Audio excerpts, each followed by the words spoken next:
So my gosh, guys, where is that gear for you? Where's that gear for you? You know, as much as I was angry at my dad for telling me all the time what I couldn't do, man, that was rocket fuel for me. Can I tell you a real quick story? Yeah. So 27 years old, we went to lunch. My dad called me and said, let's go to lunch. I had passed his net worth. I was making more money than him. He knew it and I knew it, and we didn't talk about it. They just saw all the stuff I was doing and they heard about it all the time. Takes me to lunch, says he's proud of me. I told you about that yesterday. He said, I'm proud of you. First time I'd heard that from my dad, I was 27 years old. What I didn't tell you was he told me he was proud. He became a great advisor of mine. He became a dear friend of mine in that regard.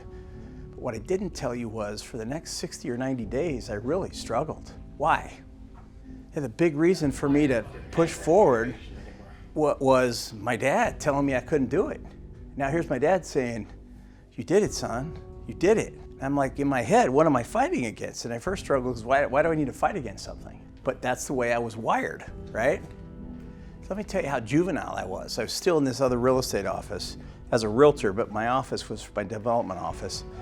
I'd go in and we had this guy that was 65 years old and he dressed in a three-piece suit every day. So I'd go into my Birkenstocks, khaki shorts, and a collared shirt like this, and I'd go up to him and say, hey man, I noticed you dress amazingly well. Is that a part of being successful? And he kind of looks at me and he goes, yeah, you got to dress for success. And if you're not serious, you don't dress professionally, good luck. And I said what to him? Oh, it's on. You and me, it's on. Let's go. January 1st, you and I are going to sit down and let's see who does more business. And I'm going to dress like this and you dress like that. It's on, dude, it's on. Because I need some motivation, right? So then I did a series of these moves, but I was smart enough to say to myself, what? Come on, dude, you gotta find some real motivation. It's not about the guy that dresses nicely. It's not what this is about. It's about getting to your core and understanding this business. I mean, this book right here, I could take a month and not cover it. This little presentation here. We could not cover it in a month. You could pick a page and I could do a 3-day event on one page, literally.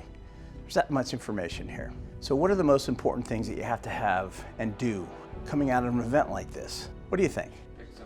So there's a yin and a yang, there's an up and a down, there's bookends, there's extremes. The one extreme, on the one hand, is the details, the analysis, the information, the understanding, all of that thing, all of that. The other bookend, or the other extreme is the can-do attitude, the fight, the willingness to persist, the unquenchable desire to learn and grow, and to the indefatigable approach you take in everything.